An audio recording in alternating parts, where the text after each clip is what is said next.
Salut à tous les amis, salut YouTube. Salut les gones, salut les fenotes, j'espère que vous allez bien. Bonjour à tous. Salut à tous. Et on a perdu dans cet Olympico, c'était prévisible, mais bon.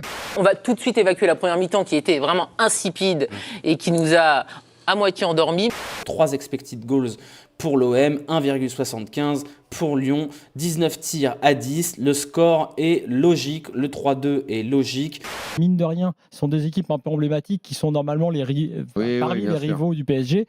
Et tu fais un peu le baromètre d'où ils en sont. Ce soir, l'OM est deuxième, et le seul deuxième, le vrai deuxième de ce championnat, est loin devant Lyon. Large. Et loin devant Bien Lyon. sûr. En fait, j'attendais rien, mais je suis quand même déçu. Tout le sérieux que j'ai vu durant une heure de jeu, un OL sérieux, investi, rigoureux, discipliné, tout ça, durant un quart d'heure de folie, ça a été balayé, ce qui fait qu'on prend le 1 partout. Greenwood qui marque à la réception. Je vous le donne en 1000 d'une passe D d'Amine Gouiri, comme d'habitude. On prend le 2-1, on revient à 2-2 sur un penalty. Pour moi, le penalty, il n'est pas litigieux. On est en saison 2024-2025, donc la règle de ça touche la jambe et après ça touche le bras, elle n'existe plus. J'aimerais bien que les présentateurs d'Azone aussi, c'est leur métier, ils soient un petit peu informés des nouvelles règles. Un coup on siffle, un coup on siffle pas. Un coup c'est décollé du corps, un coup c'est position naturelle de mes couilles ou je sais pas quoi. Un coup c'est ça touche le genou alors ça compte pas. On comprend rien, on comprend jamais rien. Je pense que les arbitres eux-mêmes n'y comprennent rien non plus. On en parle de la célébration. Non, mais c'est honteux. Pour avoir parlé avec des joueurs à la fin du match, parce que j'étais à Marseille, ils ont été surpris même par sa réaction, le geste un peu où il chambre, où on se dit, bah non, un leader, un vrai capitaine, il fait surtout pas ça en fait. Mais on est qui? On est quoi? On est Bourgoin? On est Annecy? On est Carquefou? La célébration clim à 2-2 au Vélodrome, après ce que tu t'es mangé au match aller? La honte. Franchement, la honte. Tu marques un penalty magnifique, certes, bien tiré. D'ailleurs, c'est con que tu l'aies pas tiré comme ça face à Bourgoin-Jailleux. Il reste beaucoup de matchs, on ne peut pas dire que c'est fini aujourd'hui. Il faut s'appuyer sur les bonnes choses qu'on a faites ce soir pour continuer à progresser. Et puis voilà, on va avoir une semaine pour travailler avec le nouveau coach, le nouveau staff. Avec seulement un jour de travail, je pense que les joueurs, l'équipe a démontré un bon spirit. Nous pouvons voir aujourd'hui une équipe qui a travaillé ensemble. Tous les joueurs ont travaillé pour l'équipe défensivement. Donc avant, ils ne travaillaient pas. Avant, ils travaillaient. Non, mais en fait, c'est problématique toutes ces déclarations. Je n'en veux pas, il arrive. Mais avant, ils travaillaient aussi. Donc en fait, ça vient de qui? L'implication des joueurs. On va revenir toujours sur les mêmes mots. Et l'essentiel, il est là en fin de compte. Bien sûr. Parce qu'ils ont travaillé avant Pierre Sage, ils ne travaillaient pas avant Pierre Sage. On met Pierre Sage, ils se remettent à travailler. On enlève Pierre Sage, on met Fonseca. Ah bah tiens, on va se remettre à travailler. Oui, mais en fait, tu dois toujours travailler. Tu es footballeur professionnel, tu es payé pour ça. Et grassement payé pour ça. Travaille et puis joue. Ces limites qu'a vécu Sage à l'OL, je pense que Fonseca va se les manger en pleine dent de la même façon. Le fait de changer de coach, c'était pourquoi là? C'était pour faire quoi en fait? Paulo Fonseca réalise exactement les mêmes débuts avec l'OL que Laurent Blanc à Rennes le 16 octobre 2022 et Pierre Sage à Lens le 2 décembre 2023. Dans le scénario, c'est incroyable. 3, donc dans un an et demi, il se fait virer. Sur Canal+, John Textor, donc, il a raconté comment s'est joué le sort de Pierre Sage. Il nous fait ce petit dialogue. J'ai demandé à mon staff s'il ne fallait pas changer d'entraîneur maintenant. Ils m'ont tous dit non, ce serait de la folie. Trop risqué, faut pas le faire. J'ai dit ok. J'ai ensuite posé une deuxième question. Est-il possible d'aller en Ligue des Champions avec ce coach? Ils m'ont dit non. Troisième question, voulez-vous abandonner nos ambitions pour cette saison? Ils m'ont dit non. J'ai alors posé la première question en guise de quatrième question. Ils m'ont alors dit oui. C'est génial. Pour moi, il y a 3 gros chantiers. Un de court terme, c'est redresser les têtes, redonner un petit coup de boost moral à l'équipe et surtout retrouver l'équilibre offensif, défensif, attaque, défense. Second chantier de moyen terme, sur 5-6 mois, d'ici la fin de saison grosso modo, prendre des points et réinsuffler une dynamique comptable à l'équipe. Prendre des points, engranger, gagner des matchs. Et enfin, troisième chantier pour Fonseca de plus long terme, sur on va dire 6 mois, 1 an, il faut que Fonseca impose sa patte, qu'on ait un effectif qui enfin colle avec ce que le coach veut. Après, on va voir la limite des joueurs par contre. Et c'est là qu'ils pourront plus se cacher derrière quoi que ce soit. parce qu'il va mettre des choses en place. Pendant tes ressorties, pas mal de possessions.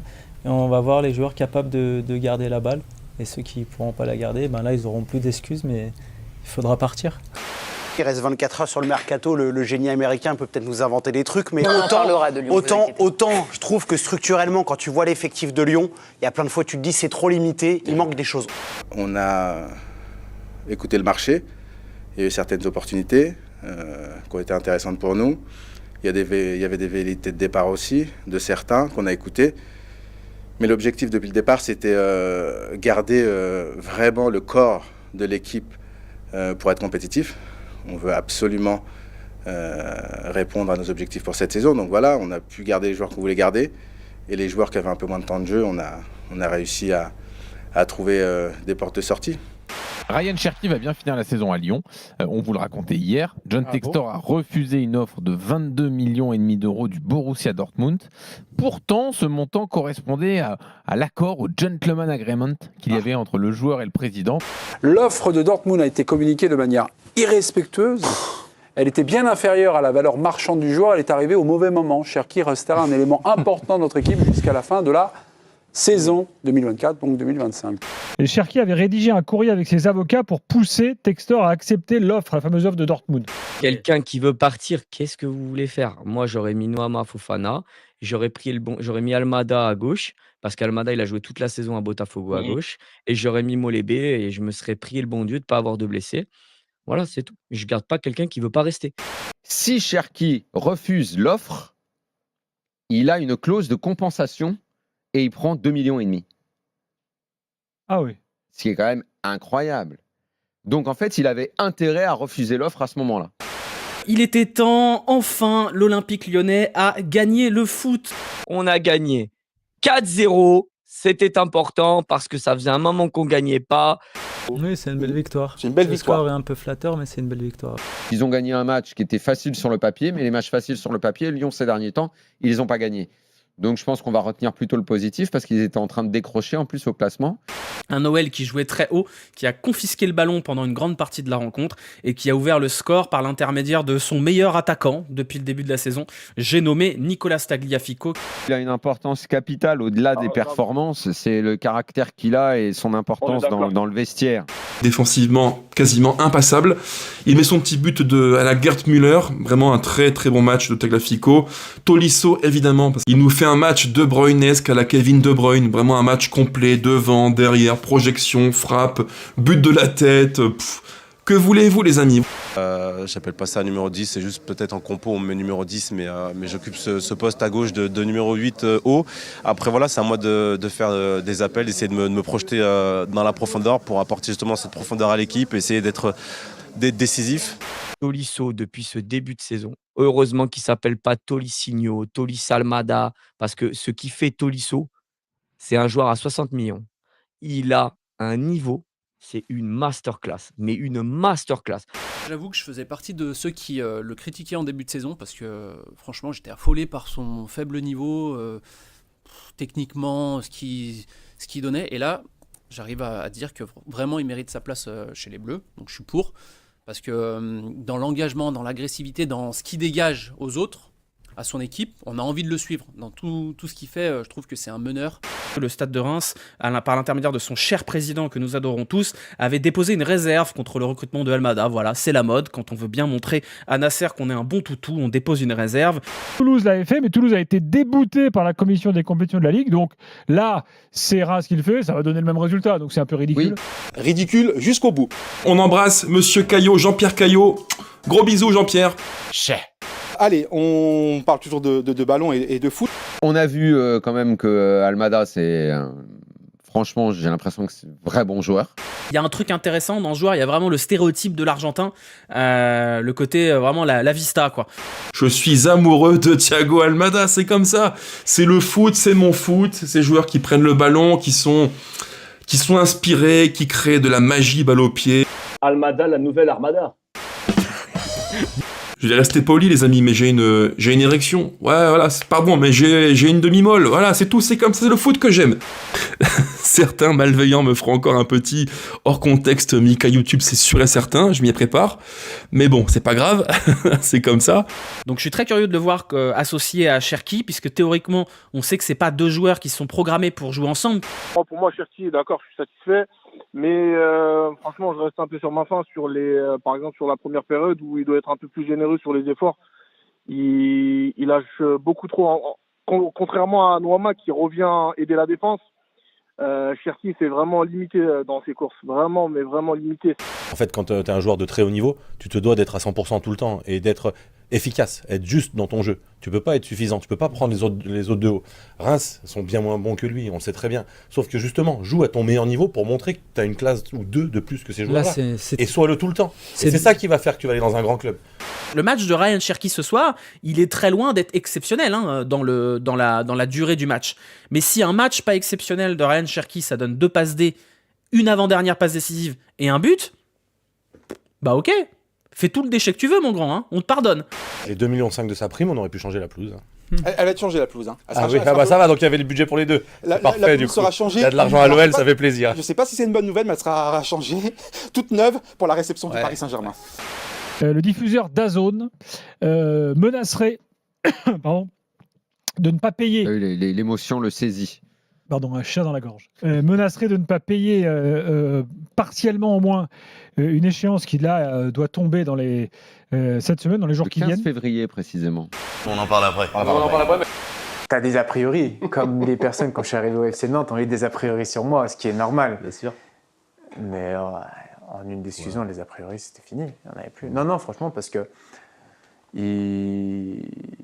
pour eux, j'étais considéré aussi comme une légende de l'Olympique Lyonnais par ma longévité de ce que j'ai pu faire à l'OL. Comment ne pas parler de l'AS Monaco qui a fait un carton 7-1 contre Nantes au stade Louis II. On retrouve le 11 lyonnais.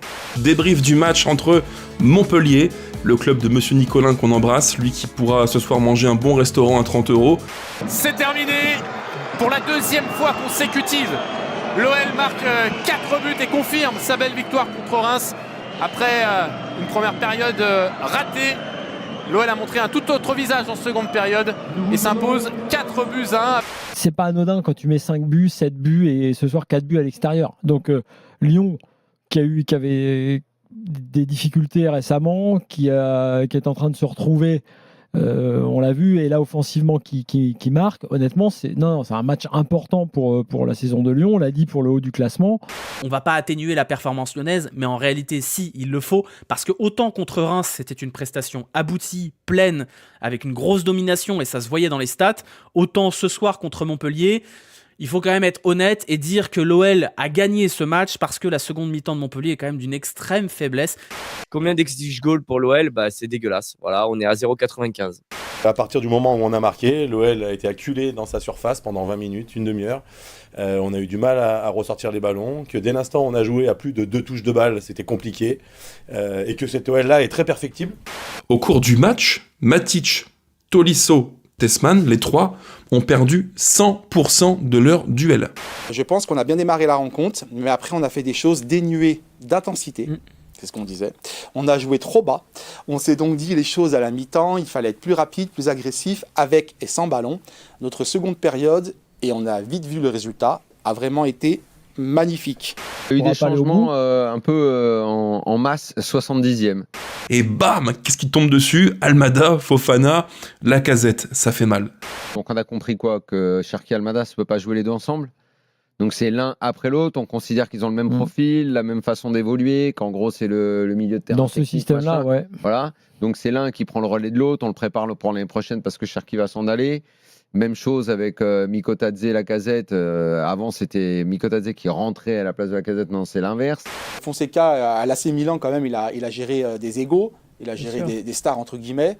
Voilà, il sait très bien. Ibra aussi qu'il fallait gérer. Donc, je pense qu'il connaît tout ça et qu'il va le faire de manière subtile. Il avait envie en plus de revenir en Ligue 1.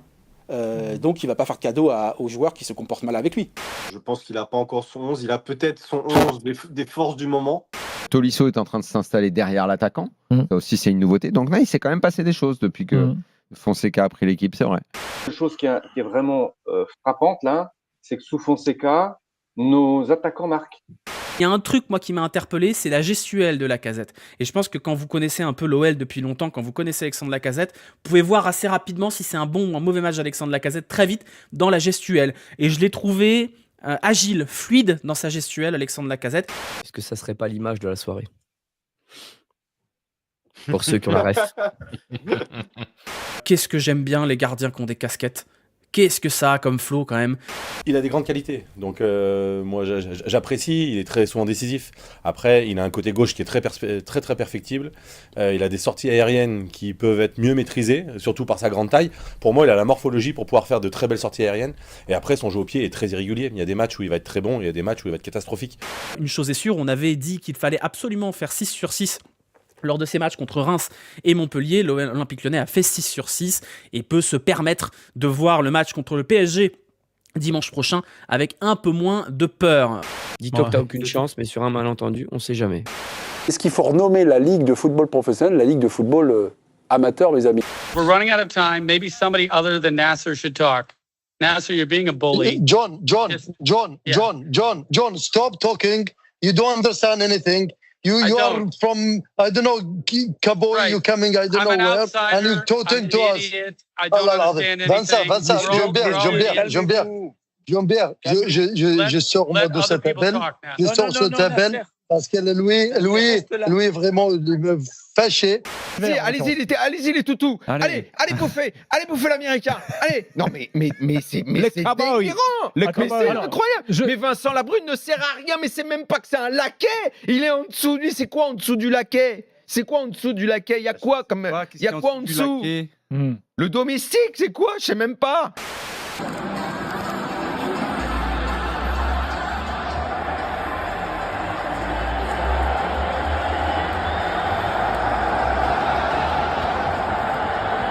L'Olympique Lyonnais a perdu le foot au Parc OL ce soir, défaite 3-2 sur sa pelouse contre un Paris Saint-Germain impitoyable qui aura roulé sur l'Olympique Lyonnais pendant 70 minutes.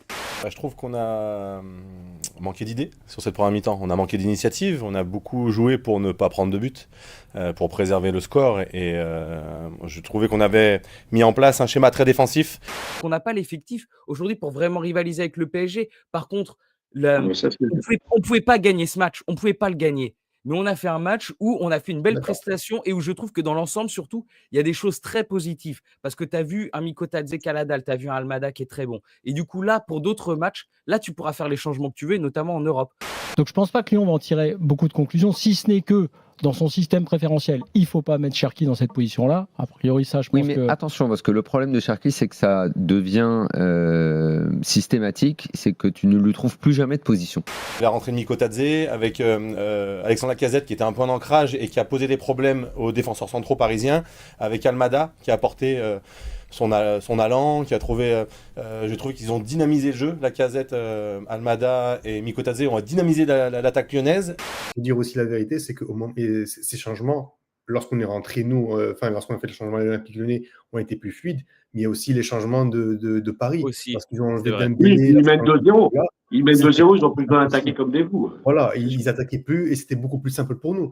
C'est pas possible qu'après autant de PSG-OL et OL-PSG, à chaque fois, on fasse les mêmes constats. Moi, j'en ai plein le cul, en fait. Tout le temps, les mêmes constats. Lucas Perry qui a fait que se casser la gueule pendant toute la rencontre, Lucas Perry. C'était Holiday on Ice. L'impression qu'il joue en Stan Smith. Ça m'a rappelé quand je suis allé aux mondiaux de cyclocross en basket, parce que je suis quelqu'un de stupide. Je vais refaire le vieux soldat, mais Joël Batt nous obligeait à nous entraîner en crampons vissés, même à l'entraînement, même sur terrain sec. Donc on est un poste de gardien de but, on n'est pas là pour être beau, on est là pour être bon. Donc voilà, choisis les chaussures les plus efficaces. Si j'avais un conseil à lui donner, c'est ça. Équipe-toi comme il faut pour être performant et pas pour être joli. Efficace et pas cher, c'est Mata que je préfère, c'est Mata. Mata, un vrai soldat, quoi. Le mec, il a colmaté un nombre de brèches incalculable, des efforts, des courses. Son sauvetage, c'est à son image. Voilà. C'est l'image de Mata pour moi. Générosité, effort, sacrifice, justesse. Parce qu'on le voit, qu'il voit que Perry va être dépassé et qu'il part derrière son dos. moi, je suis ébahi de Mata. Mata, on a failli le perdre. Hein. Il donne sa vie Oui. pour l'institution. Oui, Hein. oui. Et heureusement, il se relève. C'est ce qu'il dit. Mais un on a frisé la correctionnelle. Hein. Mais oui, ce soir, Mata, c'est un bon gros set qui tâche. Première interview, il a dit quand j'ai vu que Lyon s'intéressait à moi, j'y croyais pas. J'étais tellement heureux. J'étais voir mon président. Même mon président était heureux. Il m'a laissé partir. Et il a dit je suis trop heureux d'être venu à Lyon. Eh ben ça se voit. C'est vrai. Comme quoi, il n'y a pas besoin d'être lyonnais pour être content d'être à Lyon. Et le PSG l'a fait également aujourd'hui, réserve sur Thiago Almada qui à chaque fois sont rejetés. Hein. Donc ça sert parce que c'est rejeté à chaque fois, mais enfin bref. Oui, 4 réserves, malheureusement, pas à la suite. Merci à Montpellier et son président Laurent Nicolin d'avoir respecté les décisions de la LFP et de la DNCG, puisque ces instances-là ont validé ce prêt de Thiago Almada. Personne n'a sorti la stat, ça fait combien de temps qu'un mec de Lyon avait pas mis 5 buts de suite en 5 matchs là? On ne doit pas être loin d'un record là quand même. Bah, c'est-à-dire que là, Tolisso, il a fait en 5 matchs que Lacazette a fait en 21 matchs. Je pense qu'il y a quand même, sur ce match, peut-être des regrets à avoir, parce que finalement, ça passe pas si loin sur cette fin de match, mais surtout des enseignements. J'en suis sûr, ce 4-2-3-1, 4-4-2 là, qui finit le match contre Paris, si on le met tous les week-ends jusqu'à la fin de saison, franchement, on gagnera, j'en suis sûr, 7 matchs sur 10. Et le restant, on fera 2 nuls, 1 défaite. Et à ce rythme-là, on finira en LDC. On peut espérer une Citroën C1. Effectivement, on peut espérer une Citroën C1. C'est une excellente vanne. Si par exemple, dimanche, tu perds Brest, là par contre, tu commenceras à t'inquiéter. Parce que là, par contre, ça peut faire très... Là si admettons, Lille prend un point, que Monaco gagne, que Nice gagne, là, par contre, ça pourra faire très très mal. De toute façon, les révélateurs, ça va être très rapide. Hein. On aura Brest. Derrière, on aura la Coupe d'Europe. Hein. On a Châté, le Steaua Bucarest, qui n'est pas une équipe flamboyante, hein, de ce que j'en ai vu. Nous avons besoin de temps pour étudier en détail l'équipe. Mais ça sera difficile. Personnellement, pour moi, c'est une équipe qu'on doit battre, quoi. Enfin, c'est toujours pareil. Si tu veux aller loin en Europe, c'est une équipe que tu dois battre. Il va falloir confirmer. Et surtout, il y a 3 matchs de la mort. Hein. Il y a 3 matchs de la mort d'ici la fin de saison. C'est Monaco, c'est Lille et c'est Nice. Il faudra être sérieux. On a grillé 2 voire 3 jokers déjà depuis début janvier. Tu as ce match contre Brest. Et comme dit Bat TV, pour moi, tu perds Brest, c'est fini. On se retrouvera du coup, quand est-ce qu'on va se retrouver? C'est une bonne question. Allez, ciao les gones, ciao les fenotes et allez l'OL, ciao.